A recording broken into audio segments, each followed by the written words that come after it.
How to upload files and folders in the Google Drive.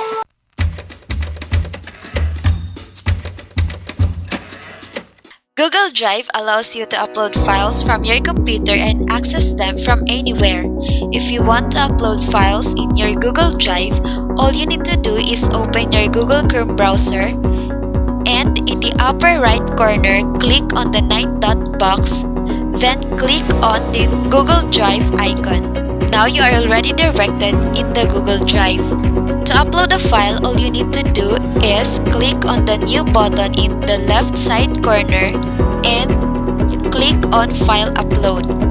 Now a dialog box will appear and locate and select a file in your computer, then click Open. And as you can see here down below, uploading one item.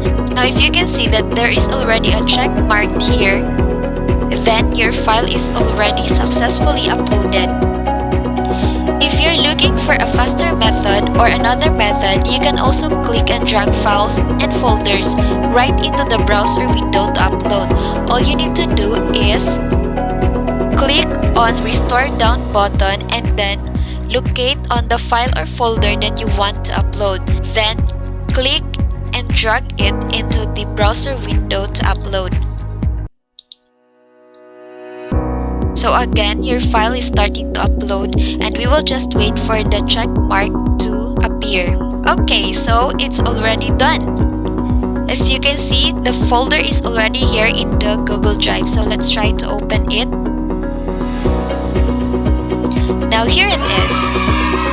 And that's it. So if you learned something from this video, don't forget to give this a like or thumbs up and share this one to your friends for them to learn also. Thank you!